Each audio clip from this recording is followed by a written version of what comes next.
Fala galera, tudo bom com vocês? Vamos embora aí para mais uma aulinha da gente, tá certo? A nossa aula da semana, aula número 29. Galera, hoje a gente vai falar, tá, sobre, eu acho que o assunto, ou um dos, eu acredito que o assunto mais importante, tá certo? De química orgânica em relação ao Enem, tá galera? Que são as propriedades dos compostos orgânicos, tá certo? Então hoje a gente vai falar, né, de algumas características desses compostos relacionando com a estrutura que esses compostos orgânicos apresentam. Estou dizendo que é muito importante, por quê? Porque na prova do Enem isso é cobrado demais, mas demais, demais mesmo. Tá certo, galera? Não é nada diferente do que aquilo que a gente viu. A gente só vai integrar, tá certo? A parte de forças intermoleculares que a gente viu lá atrás, tá certo? Com a estrutura dos compostos orgânicos, com as funções orgânicas, para poder explicar a característica de alguns compostos, como solubilidade, temperatura de fusão, de ebulição, tá certo? Então, se liga aí, vamos embora e presta muita atenção nessa aulinha, tá, galera? Vamos lá. Vê, a gente vai falar basicamente sobre as propriedades físicas dos compostos orgânicos. Quais propriedades a gente trabalha, a gente pode falar, né, digamos assim, desses compostos? Bom, a gente pode falar de solubilidade, a gente pode falar de ponto de fusão, a gente pode falar de ponto de ebulição, a gente pode falar de viscosidade e densidade. Quando eu falo de solubilidade, eu estou falando na capacidade que os compostos orgânicos têm de se misturar, na miscibilidade, tá certo? Mas hoje a gente vai focar nessas três propriedadezinhas aí que tá sendo demarcada. Na solubilidade, ou seja, na capacidade de se misturar, ponto de fusão e ponto de ebulição. Viscosidade e densidade a gente não fala muito, mas vai seguir a mesma lógica dessas outras propriedades, tá certo? O que é que a gente tem que ter em mente, galera? É o seguinte, em geral, tá certo? As propriedades físicas dos compostos orgânicos dependem das forças intermoleculares presentes nesse composto, certo?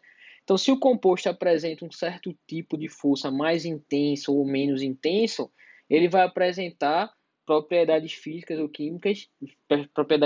perdão, bem específicas.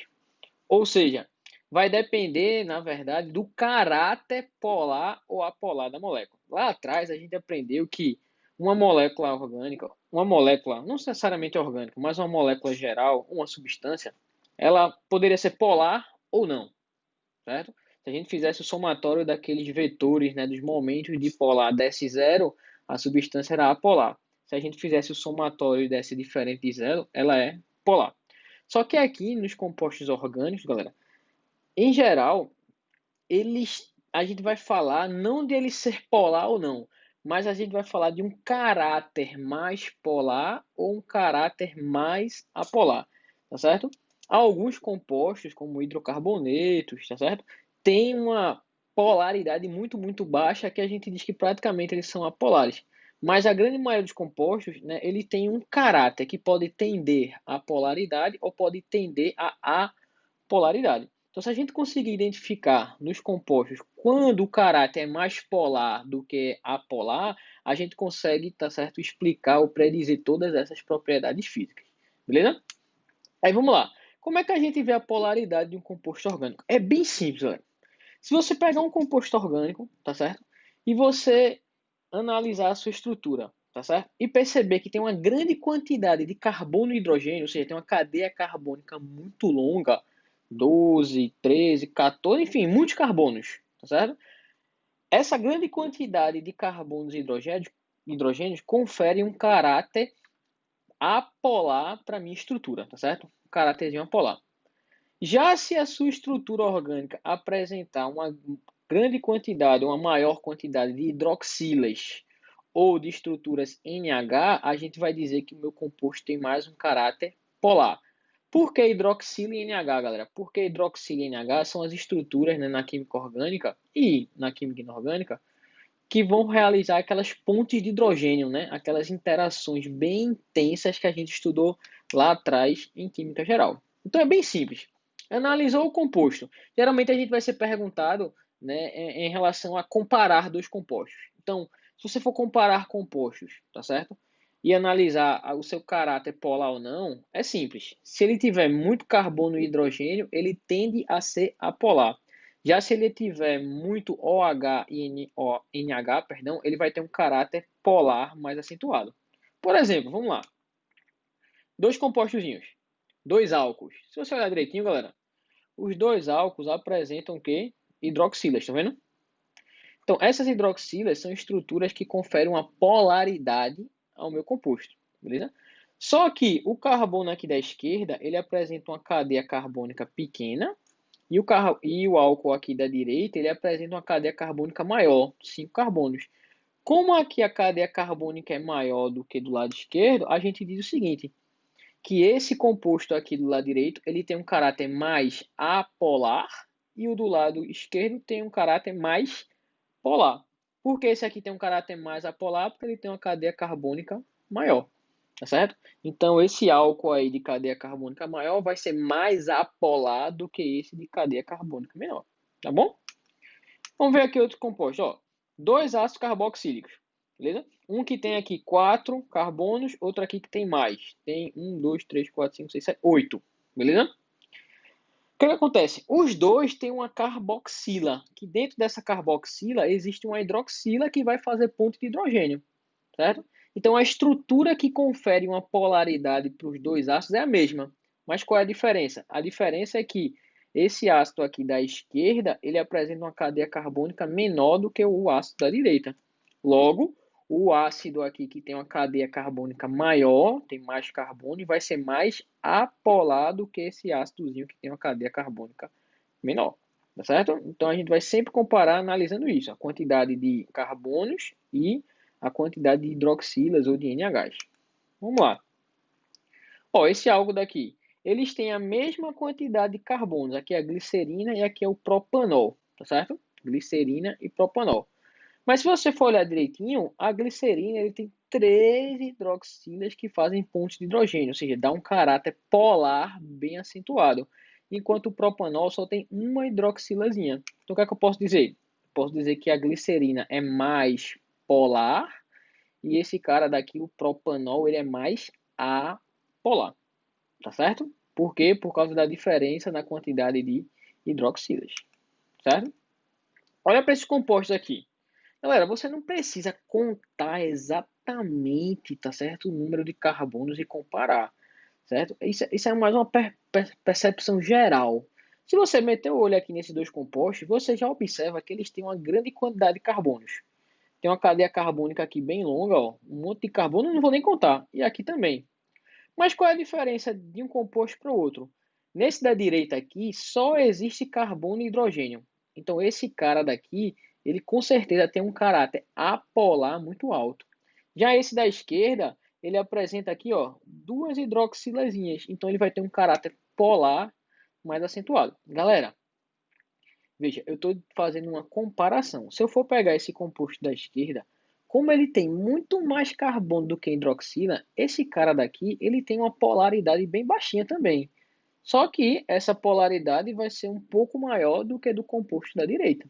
Então é essa percepção que você tem que ter, certo? Então, quem desses aí é um pouquinho mais polar do que o outro, esse composto da esquerda, ele é um pouquinho de nada mais polar que o da direita, certo? Pronto, aqui, ó, mesma coisa. Eu tenho aqui dois compostos que tem um monte de carbono, um monte mesmo, não vou nem contar, não precisa. Porém, o composto da esquerda tem uma hidroxilazinha e o da direita não tem nada. Então, eu vou dizer que o da esquerda é um pouquinho mais polar do que o outro.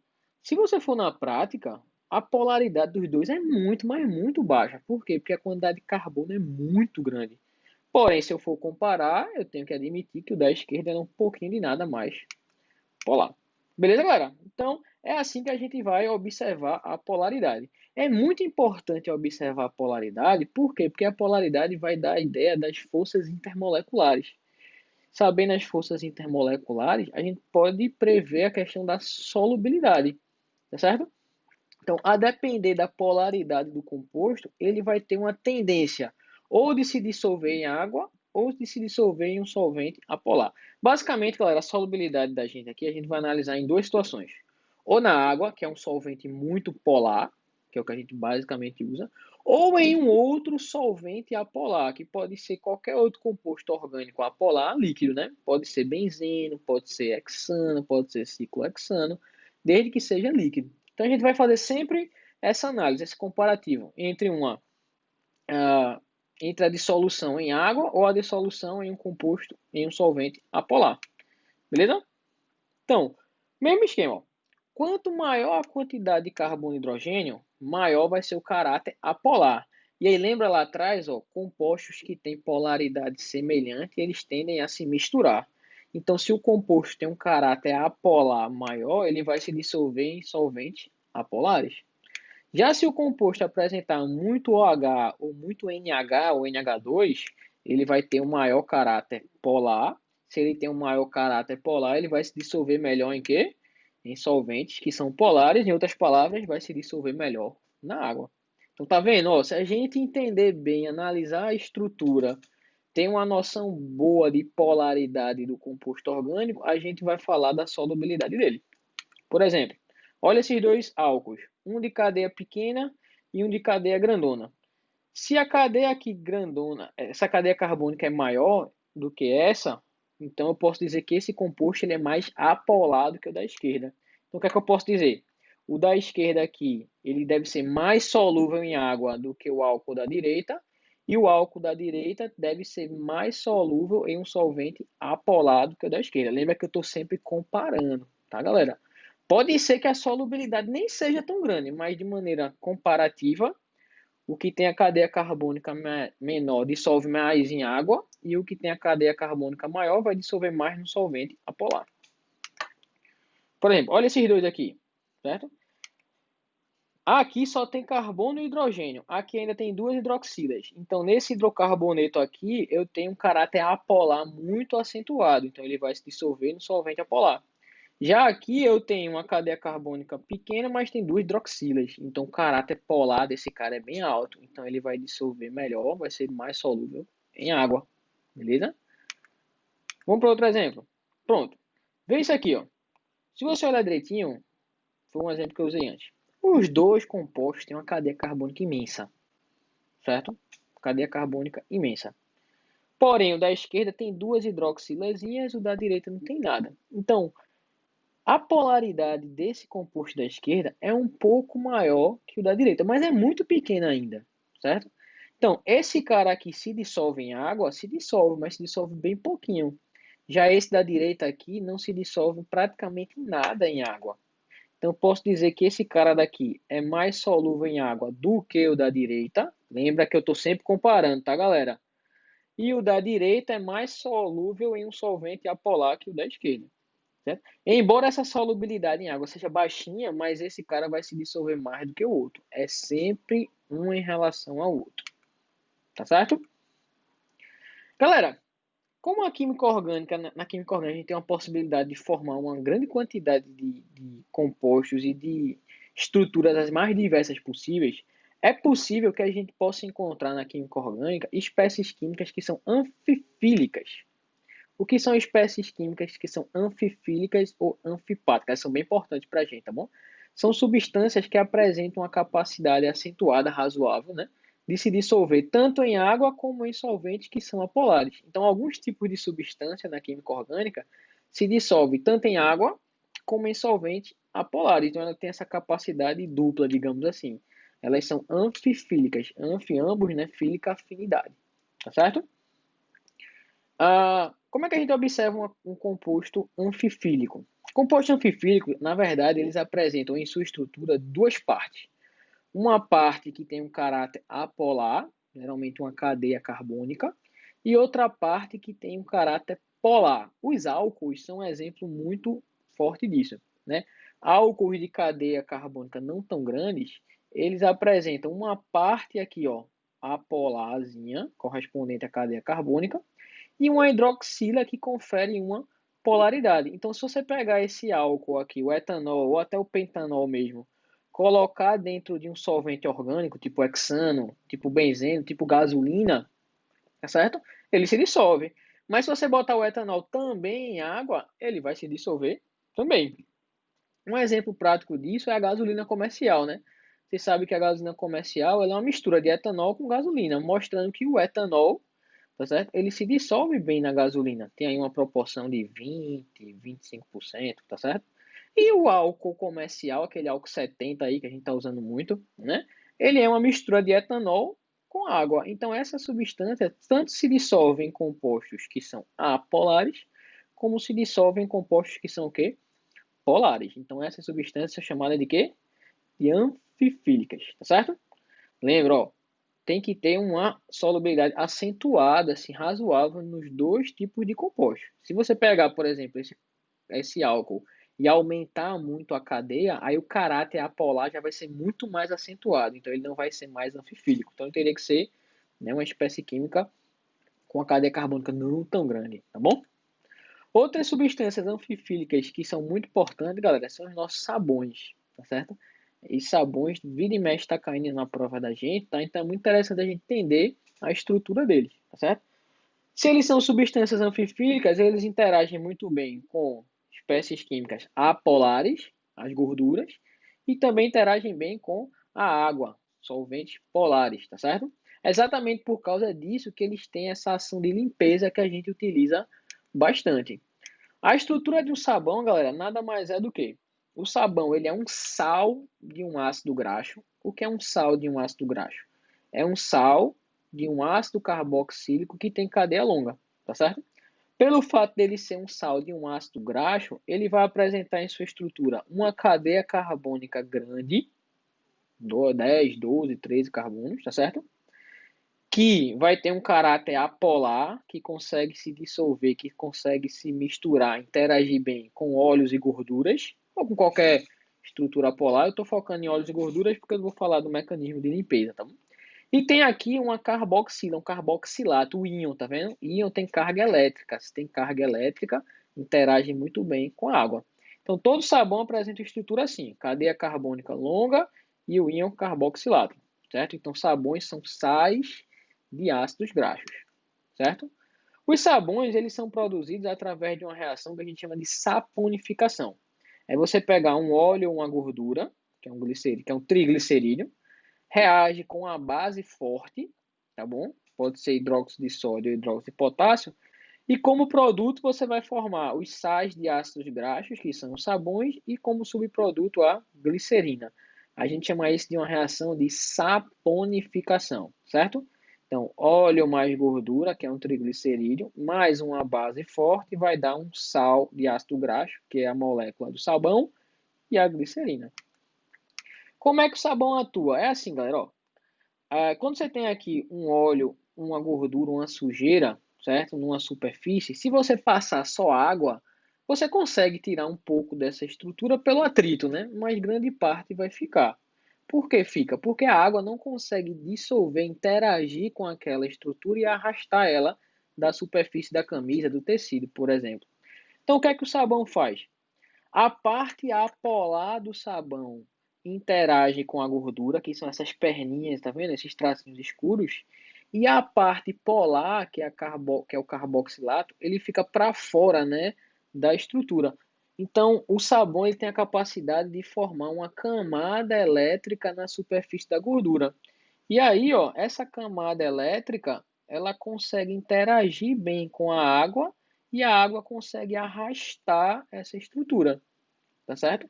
Então, basicamente, o sabão ele confere uma carga, uma camada de carga elétrica, tá certo? Na molécula, na estrutura, na gotícula de gordura, permitindo que a água interaja com ele. É bem simples o funcionamento, tá, galera? Esse mecanismo, tá? Essa estrutura que é formada pela gordura que está aqui no meio e as moléculas do sabão é chamado de micela, tá certo? Então, o sabão ele consegue promover uma limpeza através da formação de micelas. Logo, a gente chama isso de um mecanismo micelar, tá certo? Tranquilidade? A gente também utiliza bastante detergente para fazer a limpeza, né, galera? Qual é a grande diferença de detergente para sabão? A diferença básica é que detergente eles têm a origem lá do petróleo, tá, galera? Então, eles são produtos, né, que advêm lá do petróleo, tá certo? Já os sabões, você produz ele através de óleos, né, e gorduras, né? Uma origem mais natural. Então, é como se o sabão ele fosse algo mais natural, né? E o detergente ele fosse algo mais sintético, a partir do petróleo. Como a gente tem bastante petróleo ainda, produz muito, é mais interessante a gente produzir, né? Nos detergentes. Os detergentes eles apresentam a mesma capacidade de limpeza, né, galera? Que os sabões, logo eles devem apresentar uma estrutura semelhante, tá certo? E quando você olhar daqui, é a mesma ideia, tá certo? Então, essa aqui é uma estrutura geral de um detergente, né? Tem vários tipos de detergente, mas uma estrutura mais geral seria essa. Mais uma vez, é uma cadeia carbônica longa, uma parte apolar, com um íonzinho daqui, ó, que é a parte polar, tá certo? Enquanto o sabão ele é derivado de um ácido carboxílico, o detergente ele é derivado de um ácido sulfônico, que a gente fala. Essa é uma estruturazinha que vem do ácido sulfúrico, beleza? Então eles têm exatamente a mesma capacidade de quê? De limpeza, o mesmo mecanismo, tá certo? Então, tanto sabões como detergentes são espécies químicas anfifílicas que têm essa capacidade de interagir tanto com óleo como com óleos e gordura, né? Como com a água. Beleza? Então, para a gente finalizar, ó, vamos falar agora da temperatura de fusão e ebulição. Se você lembra das nossas aulas, a ideia é a seguinte: temperatura de fusão e ebulição depende das forças intermoleculares. Quanto mais intensas são as forças intermoleculares, maiores são os pontos de fusão e ebulição. Beleza? E aqui você vai analisar duas coisas. As forças intermoleculares dependem de quê? Do tamanho da cadeia carbônica, ou seja, da massa do composto, e depende também da quantidade de hidroxilas e estruturas NH, porque são as estruturas que vão formar aquelas interações por pontes de hidrogênio. Então, quando você analisa compostos, né, e você compara as estruturas, quanto maior for a cadeia carbônica e quanto maior for a quantidade de hidroxilas e de estruturas NH, a gente tem forças intermoleculares mais intensas. Então, as moléculas elas se ligam, se interagem de maneira mais forte. Se elas interagem de maneira mais forte, é mais difícil de quê? De separar. Se é mais difícil de separar, eu tenho maior ponto de fusão e ebulição. Então a gente vai olhar para a estrutura do composto, vai analisar duas coisas: o tamanho da cadeia carbônica e a quantidade de hidroxilas e NH. Quanto maior for a cadeia carbônica e maior a quantidade de hidroxilas e NH, maiores são os pontos de fusão e ebulição. Só para vocês terem ideia, eu coloquei aqui uma tabelinha, veio com álcools, tá vendo? Todo álcool, esses álcools aqui da tabela, tem a mesma quantidade de hidroxilas. Perceba que à medida que o número de carbonos da cadeia principal vai aumentando, ó, 1, 2, 3, 4, 5, 6, a temperatura de ebulição vai fazendo o quê? Vai aumentando junto, porque as forças de Van der Waals vão ser mais intensas. O mesmo vale para hidrocarbonetos, ó. O metano, o etano, propano, butano, pentano e hexano. À medida que eu vou aumentando o tamanho da cadeia carbônica, o que é que acontece com a temperatura de fusão e ebulição? Também vai aumentando. Então, essa relação é bem direta. Vamos para esse exemplo aqui agora. Ó. Vê só. Tem aqui a estrutura, tá certo? Do propanol, tá certo? E aqui é da glicerina, propanotriol. No propanol, galera, eu tenho 3 carbonos na cadeia principal, na glicerina também. Só que no propanol tem uma hidroxilazinha só, enquanto na glicerina tem 3, tá certo? Então, se a glicerina tem 3 hidroxilas, tem 3 estruturas fazendo ponto de hidrogênio. Então, suas moléculas elas estão mais presas. Se suas moléculas elas estão mais presas, é mais difícil de separar. Se é mais difícil de separar, eu tenho um maior ponto de fusão, um maior ponto de ebulição, certo? Então, a análisezinha é bem simples assim. Tamanho da cadeia carbônica, número de hidroxilas ou de estruturas NH, beleza? Então, vamos aqui, vamos fazer alguns exercícios de fixação para você se ligar como você deve proceder, como é que isso pode cair para você em prova, tá, galera? Bora lá. Então, vê só, galera, nessa questão daqui. Primeira, considere os seguintes álcools. Então, 1, 2 e 3, tá certo? Ele pede para você colocar, né, na ordem crescente de solubilidade em água, do álcool que é mais solúvel em água, desculpa, que é menos solúvel em água, para o mais solúvel em água. Como é que a gente analisa a solubilidade? A gente tem que ver o caráter polar ou não, tá certo, da minha molécula. Como é que a gente vê esses caráteres? a gente tem que analisar a quantidade de carbono, né, e a quantidade de hidroxila. Como esses 4 álcools têm uma hidroxila, então a estrutura que confere polaridade é a mesma. Então eu vou analisar só o quê? Só a cadeia carbônica. Aquele que tiver a cadeia carbônica maior será mais apolar. Então, se ele é mais apolar, ele é menos solúvel em água. Qual desses álcools aí tem a maior cadeia carbônica? É o álcool de número 2. Então, ele deve ser o menos solúvel em água. Vou botar aqui 2. Depois desse cara, qual é o segundo que tem a maior cadeia carbônica? É o terceiro, que é o propanol, tem 3. Então, ele deve ser o segundo menos, né, solúvel em água. Qual deles tem a menor cadeia carbônica, galera? A menor cadeia carbônica é do metanol. Então, se o metanol tem a menor cadeia carbônica, ele deve ser o mais solúvel de todos. E o que vem logo depois dele é o etanol. Então, a ordem vai ficar assim: 2, 3, 4 e 1. Resposta, letra A. Então, é assim que a gente vai analisar, galera, a solubilidade, a estrutura, a quantidade de carbono e a quantidade de hidroxilas. Beleza? Vê isso aqui, ó. As aminas, 1, que é a propilamina, 2, que é a etilamina e 3, que é a trimetilamina, apresentam a mesma massa molecular. Se tem a mesma massa molecular, turma, tem a mesma quantidade de carbonos, mais ou menos, certo? Entretanto, suas temperaturas de ebulição não são iguais, pois a intensidade das interações intermoleculares varia entre elas. Então, o texto já está dizendo, galera, eles têm mais ou menos a mesma quantidade de carbono, mais ou menos a mesma massa. Então, eu tenho que analisar a estrutura para ver agora quem é que vai fazer mais interações de hidrogênio. Basicamente é isso. Então, ou a massa é parecida e você compara a quantidade de hidroxila de NH, ou a quantidade de hidroxila é mais ou menos a mesma e você analisa o tamanho da cadeia carbônica.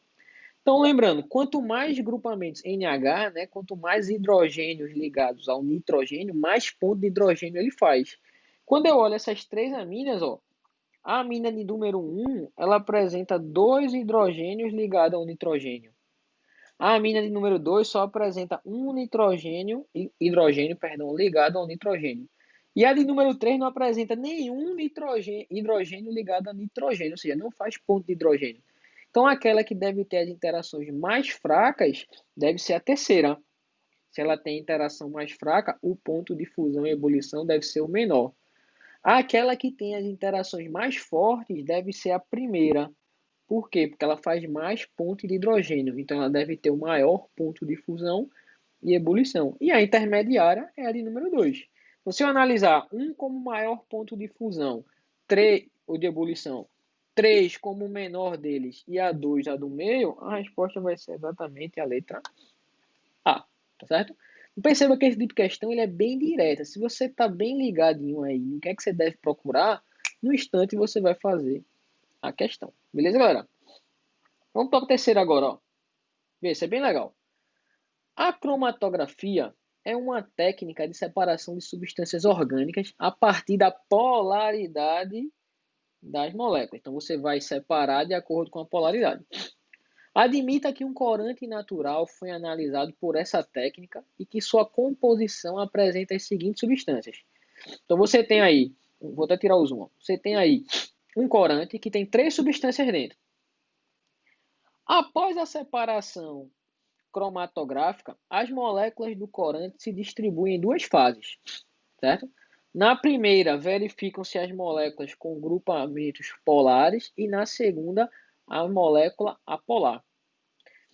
A pergunta é: qual é a substância presente na segunda fase? Lembrando que a segunda fase é a fase onde você encontra a molécula que é apolar. Então, galera, dessas 4 moléculas, tem uma que é apolar, e tem as outras que são polares e que vão se distribuir, né, que vão se separar numa fase aquosa. Qual é aquela que é apolar? Pergunta da questão. Galera, é só a gente analisar a estrutura.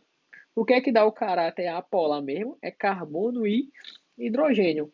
Se você analisar a estrutura 1, só tem carbono e hidrogênio. Então ela deve ter um caráter apolar muito alto. Enquanto que na 2, na 3, na 4, todas elas apresentam o que, galera? Hidroxilas. Então, todas elas devem ter um caráterzinho polar. Então, aquela substância que vai estar na fase apolar é exatamente a substância de número 1. Certo, turma? Então, é sempre assim que a gente vai fazer. Vai olhar a estrutura, vai olhar a quantidade de carbono, tá certo? Vai olhar a quantidade de OH ou a quantidade de NH e vai ver qual é o caráter que vai prevalecer, se é o caráter polar ou se é o caráter apolar. Certo, galera? Então, com isso, a gente faz mais uma aulinha da gente. Lembrando que é muito, mas muito, muito, muito importante esse assunto. Você vai perceber que na matéria de vocês tem várias questões. Eu dei uma caprichada a mais para a gente treinar bastante essa interpretação, que é exatamente isso que vai ser perguntado para você lá na prova do Enem. Beleza, turma? Beleza, então, fique com Deus. Beijão para todos. Bons estudos para vocês e até a próxima, galera. Tchau, tchau. Abraço.